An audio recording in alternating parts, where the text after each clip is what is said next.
Жеңил өнөр жай кызматкерлеринин күнүнө карата Дыян тигүү фабрикасынын жетекчилери тарабынан майрамдык иш-чара уюштурулду. Халыков Умар Мырза Исакова Фируза, сиздерге атайын ыраазычылык баракчасы атайын.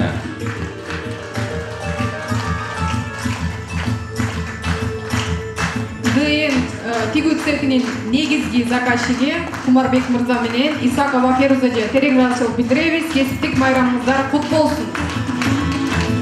Бүгүнкү жеңил өнөр жай майрамы менен бардыгын жалпы жеңил өнөр жайда иштеген кызматкерлердин бардыгын куттуктайбыз.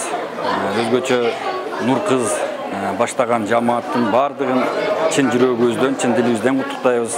Алдыга койгон ой максаттар мындан да көбүрөөк, жакшыраак, дагы да бул жумушту чыңап, дагы жакшы ийгиликтерге жетишебиз деген ой максаттарыбыз бар. Дыян кийим тигүү фабрикасы 2016-жылы ишке киришип, азыркы учурда 100дан ашык кишини жумуш менен камсыз кылып келет. Биздин тилек, биздин оюбуз негизги ушул Кыргызстанга, ушу кыргыз элибизге жардамыбыз болсо, канча болсо дагы салымыбызды кошсок деген үмүтүбүз бар. Анан ушул иш-чараны уюштуруу максаты дагы бул деген швейный цех бүгүнчө көмүскөдө калган, көмүскөдө калып кетет. Азыркы учурда буюрса жакшы, мына ушундай швейлардын күнү бар, тигүүчү жеңил өнөр жайынын күнү бар экенине биз баштап, бизден мурункуларда баштаган. Буюрса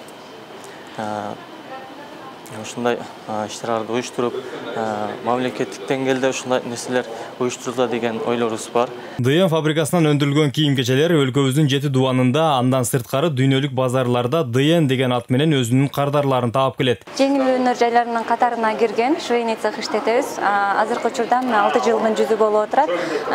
Жалаң футболка тигебиз, жалаң аялдарга ылайыктуу кийимдерди тигип, ушул тармакта эмгектенип келебиз. Бул бренд Дыян, бул Данияр Нуркыз деп түзүлгөндүктөн ошо биздин баштамгалардан алынган.